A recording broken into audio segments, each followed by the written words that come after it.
برناي شمغلنا تم نبر بريزيدنت اوباسانجو وازم صور سلام له كل عين سلام لا افرينا جنا نعم ህወሓት ካብ ብልጽግና ሕቶ ሽምግልና ቀሪብሉ ተባሂሉ ኦባሳንጆን ከናይጄሪያ ኦባሳንጆ ባይዘው የአብይ አህመድ ተራ ተላላኪ ማለት ኣብዚ ሕጂ ዘለና ደረጃ ፖለቲካና ተዘሪገሎ ፖለቲካና ብሽግር አትሎ ረሓተና ብቁጥዑ ክመርሕና ይከኣሉ ሕብረት ናይት ፒኤልኤፍ ጥፍኣት ናምፀ ስለዝኸድ ዘሎ يأكل درون زيولو أرسبو درون زيو سلام فتوات من كبرات انتخاتلتين قاعدة بجانا لازم بلحمتكم نجانا حدش انتخونكم لايك سبسكرايب بمقار جمرو لمون كم تلمود حدش انتخصات نتعوادنا ما محيطنا قريبنا لنا جانا قلتش سبسكرايب سلال الملا حموشش سبسكرايب لايو فتوات من كبرات انتخاتلتي أبقارنا أفريكا قد إيرتران تقرأين سلالان قد تايت امدو سفح بزبالي مدب حيزا لكم مزيل لغو مدبنا قبلوكم فتوات መራሕቲ ብቁጥዑ ክመርሑ ይከኣሉን ብፖለቲካዊ ዘርጋን ምስሊ ትግራይ ዝተበላሸወሉ ኩነታት ንርከብ ክብል ላዕለዋይ ኣመራርሓ ሓይልታት ጸጥታ ትግራይ ተጋዳላይ ዮሃንስ ወልደ ጊዮርጊስ መዲድ ገሊጹ። ኣብዚ ሕጂ ዘለና ደረጃ ፖለቲካና ተዘሪገሎ ፖለቲካና ብሽግር አትሎ ረሓተና ብቁጥዑ ክመርሕና ይከኣሉን ሕብሪ ትግራዋይ ተዘሪግሎ ናብ ብዙሕ ደንገርገር ክነኣቱ ዘኽእለና ኩነታት ተፈጢሩሎ ነዚ ፖለቲካዊ ቅልውላው ስዕቡ ህዝቢ ኣብ ከቢድ ሻቅሎት ኣትዩ ይርከብ ክብል ድማ ኣመልኪቱ። ህዝቢ ትግራይ ተበቲኑ እዩ ካብቲ ዝተበተነ ንላዕሊ زبزي زلو تشاقل صلاتنا خنمكت بخينات كلن بتخرسياناتنا عديتاتي مهللا نيرا ابوتاتي مهللو نيرو حجي دارغا خومي يزلو انت ايم كغورو زون بوليتيكانيات انت ايم كومصلنا زون بوليتيكانيات مهللا يزلو دقيس زحدر تግራዋ يله نزي فدي نزي حزبزي نزي كلታት ድማ كم حزبي بحفشا بفلاي حتى ጸጥታን መናሰይን ብምስተውዓል ክግንዘብዎ ይግባእ ክብል ተጋዳላይ ዮሃንስ ወልደ ጊዮርጊስ መዲድ አገንዚቡ። እቲ ፖለቲካና አጥዒ ከይኸውን بيمان بصقام صلاتنا بطعم بزحات زرقتي اجنداتات يهونالو زوم اجنداتات زي يمكن فوليوم يغبا كنردوم يغبا كنستوعل يغبا بفلاي نحنا ناي تግራይ ناي ጸጥታ ኃይልታት بفلاي منعسي اتزرغان اتي بتي زقبلنا زلو نتግራይ ዝዘርግ አጀንዳ ከንፎልዮ ክንከለለና ትግራይ ለውጥ የድልያ በመንሰይ ድማ ክምራሕ ይግባእ ዝበለ ተጋዳላይ ዮሃንስ ወልደ ጊዮርጊስ መዲድ ነዚ ድማ ብሓፈሻን ህዝቢ ብፍላይ መንሰይ ዝጠቅም አካይዳ ከመይ ንቕረጽ ብዝብል ክኸውን ይግባእ ኢሉ። ኣብዚ ሕጂ ግዜ ትግራይ ለውጥ የድልያ ኣብዚ ሕጂ ግዜ ዝመንሰይ ዚ ለውጥ የድልያ እዚ ለውጥ እዚ ዘይተበረዘ ማንም ዘይጎተቶ በትናይ መንሰይ ናይ ባዕሉ አይዲዮሎጂ በትናይ መንሰይ ናይ ባዕሉ መሕሰቢ በትናይ ተመድረኽን ናይቲ ጊዜን ዝምጥን ፖለቲካዊ ትንታነ ክኸውን ክእለሎ ኣብቲ ዝተዘረገ ፖለቲካ ኣትዩ ዝዝረግ ለውጢ ከተኣናግድ ይብል ኣብ ናይ ባዕሉ ዕድመ ዘድመ ሰብ ኣብ ናይ ቀጻሊ ትውልዲ ከድሚ ዕድመ ክንህወ ይብልና ጊዜ ክነማቻችወለ ይብልና እቲ መንእሰይ ባዕሉ እቲ ለውጢ ክመርሕ ዘሎ ለውጢ ማለት ዝነበረ ምርጋም ማለት ኣይኮነን ለውጢ ማለት አንጻር ዝነበረ ምግጣም አይኮነን ትዝነበረ ከመይ ተቀመሉ ትዝውገድ ከመይ ተውግደው ከመይ ሓድሽ ጽቡቕ ነገር ነቲ መድረኽ ዝምጥን ነቲ ህዝቢ ዝጠቅም ነቲ መንእሰይ ዝጠቅም ዕላማን አተሓሳስባን አካይዳን ከመይ ተቀርጽ እዩ እዚ ከዓ ተወዲብካ ይዝቅረጽ ኣብ ዝኾነ ናይ ባዕሎም ድልየት ሓሳብ ዘልዕሉ ሰብ ተጎዝጊዝካ ኣብኦም ተሓሽኪርካ ኣብኦም ተጎቲትካ ይኮነን ጽውሪ ናይ ባዕልኻ መንገዲ ንባዕልኻ ዝምጥን ቀሪጽካ ህዝቢ ትግራይ ካብ ትሕዝ ዘሎ ደብረኸረኽ ናብ ዝበለጸ ድሙቕ ሕብሪ ዝቕየረሉ ሓድነቱ ዘረጋግጸሉ ልዕላውነቱ ዝምልሰሉ ሕሉፍ ታሪኹን ምኸቱን ኣኸቢሩን ሰኒዱን ንቐጻሊ ትውልዲ ዘመሓልፈሉ ለውጢ የድልዮ ዝበለ ተጋዳላይ ዮሃንስ ወልደ ጊዮርጊስ መዲድ ህዝቢ ዕድል ክወሃቦ ይግባእ ክብል ገሊጹ። ለውጥ ዘድልየና ልዕላውነትና ንምምላሽ ለውጥ ዘድልየና ክብርታት ህዝቢ ትግራይ ንምምላሽ ለውጥ ዘድልየና مختنا نمخباري سواتنا خبرنا نمحازي قصالي زحشه هوت المفتاري كابزي وصا بنقله بزولو بزبل لوطاي مصني طومن زغودن بعلو بدم غير يفلط نحزبي عدلكو وهاوز غبو مانم ناي بعلو انترست نمبلا ايلو نتحدث بزغوتو زيكونس نت حزبي عدل هبكات حزبي بعلو طومو زفلي حماقن صبقون زفلي سبا يفللني لعلاونتنا حق منግስትናን ሓድነትናን ቀይሕ መስመርና እዮም ዝበለ ተጋዳላይ ዮሃንስ ወልደ ጊዮርጊስ መዲድ ህዝቢ ትግራይ ነቲ ኩነታት ብዝግባእ ክሪዮን ከም ተጋሩውን ክንመኽረሉን ይግባእ ክብል አገንዚቡ። ከም ተጋሩ እቲ ጉዳይ ከቢድዩ ንስኺ ብዝብል ጭቅጭቅ ዝፍታሕ ኣይኮነን ንምከር ነስተውዕል ህወሓት ካብ ብልጽግና ሕቶ ሽምግልና ቀሪቡሉ ተባሂሉ ነቲ ሽምግልና ንምዕዋት 5 ዓበይቲ ዝፍጸሙ ተግባራት ከም ዝቀረብሉ እውን ይግለጽ ኣሎ። እቲ ሕቶ ሽምግልና ግዜ ንምዕዳግ ኮነ ተባሂሉ ዝተፍሓሰ ሽርሒ ዝብል ብወገን ደገፍቲ ህወሓት እናተለዓለ ይርከብ። ኣብዚ ሕዚ እዋን ህወሓት ጽምዶም ዝፈጠረሎም ኣካላት ብምዃኑ ኩናት ንምውላዕ ይንቀሳቐስ ኣሎ ብምባል ዝኸስስ ግን ድማ ሙሉእ ሰራዊቱ ኣብ ወሰን ትግራይ ኣሰሊፉ ዝርከብ ብልጽግና ሽምግልና ዕርቂ ሓትት ከም ዘሎ እዩ ዝወጽእ ሓበሬታታት ዘመልክቱ። እቲ ብኣምባሳደር ግርማ ብሩ ዝተመርሐ ሽምግልና ኦህዴም ብልጽግና ምስ ህወሓት ንምዕራይ ይጽዕር ከም ዘሎ ካብ ዲፕሎማስያዊ ፍልፍላት ዝተረኸቡ ሓበሬታታት የመልክቱ። ህወሓት ብብልጽግና ዝቀረበሉ ሽምግልና ዕርቂ ተተቐቢሉ 5 ነጥብታት ከም ዝማልኡሉ ዝሕብሩ ተም ፍልፍላት ንሳቶም ድማ ከባቢታት ወልቃይትን ራያን ብመሰረት ሕጊ ቅድሚ ኩናት ናብ ዝነበሩ ኩነታት ክምለሱ ከምኡውን መንግስቲ ፌደራል ተመዛበልቲ መሊስካ ዳግም እግሪ ንምትካል መንግስቲ ፌደራል ኣብቲ ከባቢ ዝርከቡ ዕጡዋት ከም ዘውፅኦም ህወሓት ዝተሰረዘ ሕጋዊ ኣፍልጦ ንክምለሰሉ ማእከላይ ኮሚቴ ውድብ ህወሓት ዝመረፆ ፈጻሚ ኮሚቴ ንጊዜያዊ ምምሕዳር ክልል ትግራይ እናመርሐ ክቅፅል ትግራይ ኣብ ፌደራል ስርዓት ዘለዋ ብፅሒት ንክትረክብ በጀት ከም ዝልቀቕ ንዳግመ ሕውየት ቁጠባ ትግራይ ፈንዲ ከም ዝቀርብ ንመስርሕ ዲዲኣር ገንዘብ ከም ዝቀርብ ዝብሉ ንሽምግልና ዝኾኑ ፃዕርታትን ሕቶታትን ይቀርቡ ከም ዘለዉ እቲ ሓበሬታ የመልክት። ህወሓት ነቲ ዝቀረበሉ ሕቶ ዕርቂ ክሳብ ሕዚ መልሲ ከም ዘይሃበ ዝተገለጸ ኮይኑ ቅድም ክብል እውን ነበር ፕረዚደንት ኦባሳንጆን ኣምባሳደር ኣሜሪካ ኣብ ኢትዮጵያ ማሲንጋ ናብ መቐለ ኣቕኒዖም ከም ዝነበሩ ይዝከር። ኣምባሳደር ኣሜሪካ ኤርቪን ማሲንጋ ድሕሪ ሰሙን ናብ መቐለ ከም ዝምለሱ ቃል ኣትዮም እኳ እንተነበሩ ዛጊድ ግና ኣይተመለሱን። እዚ ሓበሬታ ዝተፈላለዩ ተቃረንቲ ሓሳባት እናተኣናገደ ኮይኑ ብሓደ ገጽ ብሓቂ እንተኮይኑ ሰላም ይውረድ ዝብል ብኻልእ ገጽ ግና ስርዓት ብልጽግና ኮነ ኢሉ ግዜ ንምዕዳግ ዝገብሮ ዘሎ ውድት እዩ ዝብል እዩ።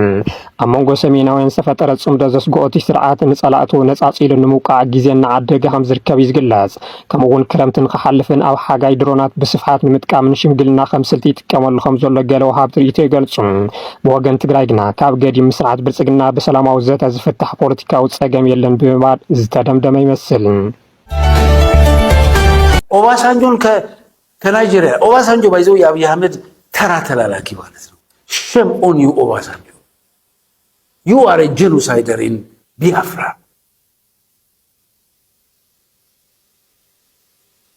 You are expected to be criminalized in international criminal courts. ኦባሳንጆ ያለም አቀፉ የወንጀለኞች ፍርድ ቤት ጋር መቅረብ የነበረበት ወንጀለኛ ሰውዬ ነው እየተላላከ ያለው። ዓለም ፍርድ የኮትራት ማትረባ በጡንቻ ካልሆነ በስርዓት ማትኖርባት ዓለም መሆኗን በኦባሳንጆ ማየት ይቻላል። ህዝብ አጥፍቶ በነፃነት የሚኖር ይሄ ሰውዬ ነው ተላላኪ ብለ አብይ መቀሌ ሄድልኝ በእናትህ። ለምን እንደዛ እያለ ያለው ቅድም ነግራችኋለሁ። ጽምዶ 4 ኪሎ ድረስ መጥቶ አፍንጫውን ይዞ መቃብር እንደሚከተው ስለደመደመ ነው። ሲዝረከረክ ራሱ በትግራይ ላይ ጦርነት ጀምሯል። የዓለም አቀፍ ዲፕሎማቶች ሀገራት እየወቅ ራስህ ነው የጀመርከው ይህን ጦርነት ራስ በድሮን እየመታቸው አስቡት። ሸረሪና፣ ሸራሮ፣ እንጥጮ፣ መቀሌ፣ መሮዋ ይህ ሁሉስ ነው በድሮን እየመታን ያለው። ትናንት ሐሙስ 40 አካባቢ በአንቶኖቭ መታ ማለት ነው። አንተ ራስህ ጦርነቱን የጀመርከው ድሮ የሰሜን እዝ ብለህ ነበር ነው ሁሉ ጉድ ስታደርግ የነበረው። አሁን ግን ራስ ስለጀመርካት ራስን የምትጠየቀው ስላሉት ቶሎ ኦባሳንጆን አምጡልኛል። ምን ለማድረግ? እኔ ከኦላ ጋር ከኤርትራ ጋር ከሱዳን ጋር ከፋኖ ጋር ከሌሎቹ ጋር መነጋገር አልፈልግም። መነጋገር የምፈልገው ከህወሓት ጋር ነው አለ። ለምን? ኤርትራንም አስጨንቃታለሁ ጽምዶ ስለገባች፣ ፋኖንም ህወሓት ጋር በመደራደር ሌሎቹን አስጨንቃቸዋለሁ፣ እንዳይተማመኑ አረጋቸዋለሁ። አሁን ጭንቀቱ እንደሆነ ታውቃላችሁ። ጽምዶ ነው ጭንቀት። እርግጠኛ ሆኜ የምነግራችሁ የህወሓት አመራሮች የኦባሳንጆ ፊትህን ልናይ አንፈልግም። ከዚህ በኋላ አንተ የምታስተካክለው ነገር የለም። ጭራሽ ወደዚህ አትምጣ፣ አንተ ወንጀለኛ ነህ የሚሉት ነው ይመስለኝ። አንተ ተላላኪ ውዳቂ ነህ፣ አንተ ደላላ ነህ። የቢያፍራን ኤክስፒሪየንስ በትግራይ ላይ እንዲፈጽም ለአብይ አህመድ صاينا واحد يقولوا أبدا حلفوا الناس يميرون تما أفريقيا بومبرنا يشغلنا تم نبر بريزيدنت أوباسانجو وهذا موضوع سلام دكتور اللي عينه سلام لا أفريقنا دينا دعمنا أفريقنا دينا سلام كوسي إننا هنا دينا بتاسمع مسرت أي تفتصل زلا وحقه نحن هون حجزنا جزء وسيدو نبذ يكون هذا سلوك هو محزتان حزون ندلينا سلام كلمة كل العالم نخبر له بحث أنت زرواي اللي نام حج أكون علي ولا أكون كده جزء لأن زحمة زرام كان يسوى له شبط ما فينا يمسايكون بحرب زرارو كعبين محزنة يمزل الديرة مش كستو يعترفوا له نزوح حماية قدفوا له نشو تتقول መቸም ህዝቢ ተጨቂኑ ይነበርን ከፊዎ ይነበርን ለውጢ ከይራአየውን ይነበርን መንእሰይ ሃገር ካው ኩሉ ኩርናዕ ትግራይውን ሓዊስካ ለውጢ የድለና ይሉ ዝኸይድ እዚ ኣይረብሕን ሃገር ኣይቕፅልን ውስናት ናተጠቐምሉ ምኻድ ኣይከኣልን ንሕና ከም ሃገርና ብሓባር ኮይና ፍትሓዊ ዝኾነ ዕቤት ሰላማዊ ዝኾነ ኢንቫይሮንመንት ከም ሃገር ንቕድሚት ዝቐፅል ጉዕዞ የድልያ እዩ ሃገር እዚኣ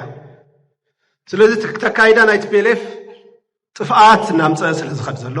ይኣክል ዝብል ኣብ ኩሉ ኩርናዕ ሃገርና ዝተለዓለ ማዕበል እዩ ለውጢ መፅእ ገይሩ ማለት ንሱ እቲ ለውጢ ንምዕፋን ብዙሕ መስዋዕትነት ተኸፊሉ እዩ تلوت زدل حيلون يشوفنا يموتن أي تطوي بلن يلو نسون قعدت لو تخملسو قدنا أقفو بزح توقع عايزهم ببكزيو لوتي زبحال أجندة زلعل أكل صلاة جورو باندان جورو كاسب كنصل جورو ناتهم حساب طرح تسمع محبرسب كفتر ناتهم حساب طرح تخكل زمسلو محبرسب كفتر ناقورو نوح دقوا عايزهم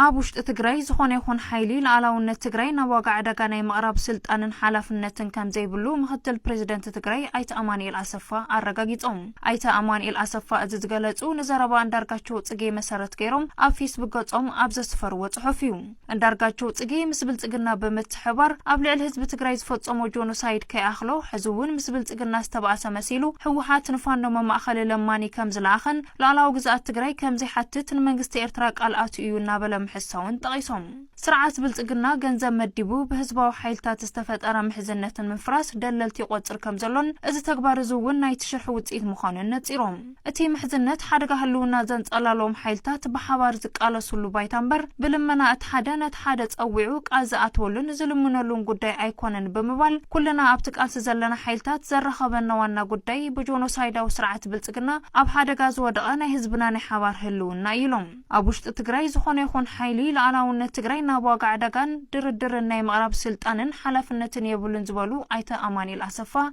هو حاتوون نايهلونا قالس مزكايو دهزبو حيلتات أبقلت أنها تستدرخة حبراو محزنة قبرنبر نوهب توز أربو نقر كام زي الله أسميرو ملو كلاتنا حزبنا كابني هلون حدقان مدحانينا نتحوابرن نقالسن زلنا دمايلوم أبزو سومن اندارقاتشون مسالاتون قربت بقيع تخادينوم أمونغوت حابرت حيلتاتن أبهزبتاتن ترد عرب مزرع نتقالتين مفشالي سرحو كمزلو بمملخات إذا دمانا يمولو عدمو مستتأمدولو بوليتكاو شرحو مخانو قاليتهم هو حات بمنقستي ارترايخون بخالي منقدي نزخون حيل زلاخو مماخال خوانه زعاتوك الكمزي اللزانت صارو مختل بريزيدنت تقري أيتا أماني الأسفة زرخوانا حبراونا هلونا حدقان حبراوك أسن بمخانو قربت بقيع بستخادونو تخالو كمزين عنك أفكيرنا كن هانسوينا يلوم يكون مسرت كتسالنت